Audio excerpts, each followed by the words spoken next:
ভারতীয় জনতা পার্টির সরকার 21শে জুলাই হলো বিজেপি সরকার 21শে জুলাই আটকাতে পারলেন, শুভেন্দু অধিকারী 21শে জুলাই আটকাতে পারলেন, অমিত শাহ 21শে জুলাই আটকাতে পারলেন, কলকাতা পুলিশ 21শে জুলাই আটকাতে পারলেন। আজকের এই সমাবেশ প্রমাণ করে দিচ্ছে তৃণমূল কংগ্রেসের কর্মীদের কোনো বিকল্প নেই। যারা নিজেদের তৃণমূল বলে দাবি করত, গিয়ে একবার দেখে আসুন মেয়র রোডে যে কটা লোক রয়েছে, গ্রামে জেসিবি দিয়ে মাটি কোপানোর সময়ের থেকে বেশি লোক হয়। ভালো তৃণমূল, তাই না? কর্মী কোথায়?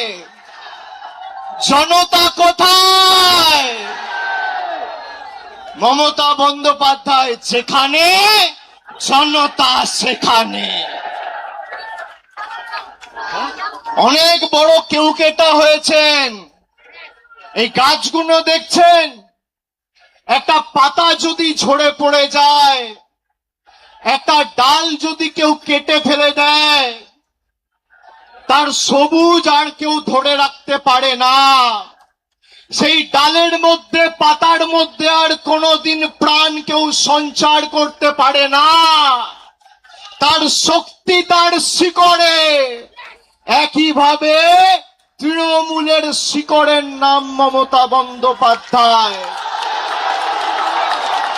যার আদর্শ আন্দোলনকে সামনে রেখে হাজার হাজার লক্ষ লক্ষ কর্মীরা আপসহীন লড়াই সংগ্রাম করে দলকে আজকে বটবৃক্ষে পরিণত করেছে।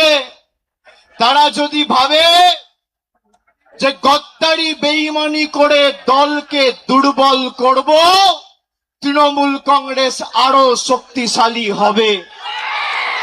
যারা আজকের সভায় এসছেন, আমি কুর্নিশ জানাই প্রত্যেকটা কর্মীকে। যারা বলেছিল তৃণমূল কংগ্রেস শেষ, তৃণমূল কংগ্রেসকে পুড়িয়ে ছাড়খাড় করে দেব, সেই আগুনের স্ফুলিঙ্গ থেকে নতুন অগ্নিশিখার জন্ম হবে এবং তৃণমূল কংগ্রেস আরো শক্তিশালী হবে আগামী দিন। কারোর ক্ষমতা নেই। আর বিজেপি যদি মানুষের রায় জিতে থাকেন, তাহলে এত ভয় কেন? তৃণমূল কংগ্রেসের কর্মীদের মিথ্যা মামলায় জেলে ঢোকানো, নেতাদের উপর যারা মমতা বন্দ্যোপাধ্যায়ের সাথে এখনো আছে তাদেরকে ভয় দেখানো, তৃণমূল কংগ্রেসকে চমকে ধমকে লাভ নেই। এত মামলা দিয়েছে আমার উপর, একদিকে ইডি, একদিকে সিবিআই, একদিকে ইনকাম ট্যাক্স, একদিকে সিআইডি, একদিকে এসটিএফ। গলা যদি কেটে দেন, আর যেদিনকে দেহত্যাগ করব, মৃতদেহটা শ্মশানে নিয়ে যাওয়ার আগে যদি বুকে কান পেতে শোনেন, তাহলেও সেই দেহ থেকে জয় বাংলার মমতা ব্যানার্জি জিন্দাবাদ করে।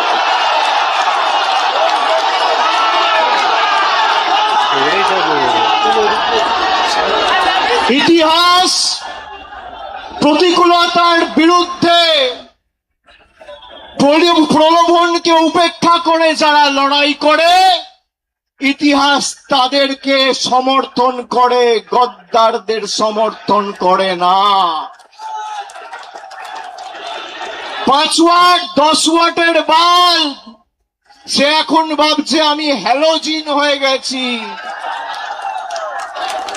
আরে বিদ্যুৎ সঞ্চার করছে মমতা ব্যানার্জি, শক্তি কেন্দ্র মমতা বন্দ্যোপাধ্যায়। যার আদর্শকে সামনে রেখে আপনার রাজনৈতিক পরিচয়, পথ চলা,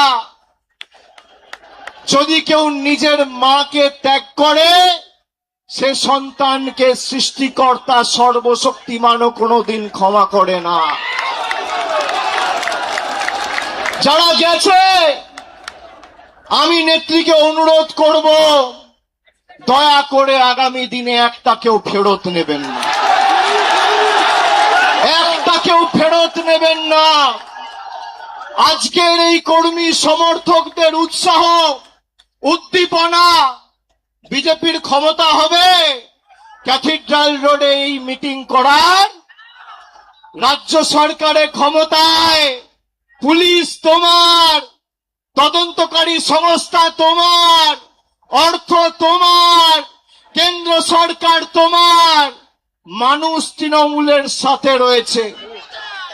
পুলিশ যাদের অযথা মিথ্যা মামলায় অত্যাচারিত করছে, আমি বলবো ধৈর্য ধরুন, একটা ছোট নোটবুক পকেটে রাখবেন, সব লিখে রাখবেন। এই নোটবুক গুলো এক এক করে আমরা ঠিক টাইম মতো নিয়ে নেব।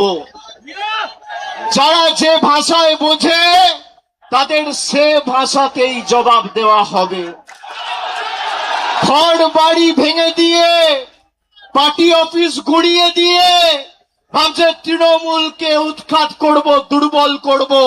আরে ফুটপাতে থাকবো, তোদেরকে হারাবো, বাংলা থেকে উৎখাত করব, কথা দিয়ে গেল। দেখি কত ক্ষমতা, কি করবেন, কি করবে বিজেপি?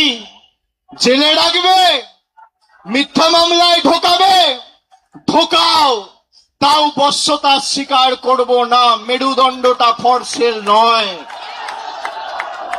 যারা মমতা ব্যানার্জির ছবিকে পিছনে রেখে আর জোড়া ফুল চিহ্নটাকে সামনে রেখে 2024-এ নির্বাচনে জিতেছে, তারা বলছে আমরা এখন এনডিএ কে সমর্থন করব। মানুষ ক্ষমা করবে? করবে? আপনাদের মধ্যে অনেকে কাউন্টিং এ ছিলেন, কিভাবে বিজেপি কাউন্টিং এ চুরি করে জিতেছে আপনারা সাক্ষী রয়েছে।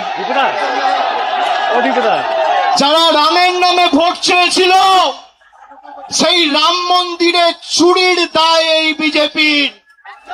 রাম মন্দিরে নোট চুরি আর ইভিএম এ ভোট চুরি, এই হচ্ছে বিজেপির প্রকৃত স্বরূপ।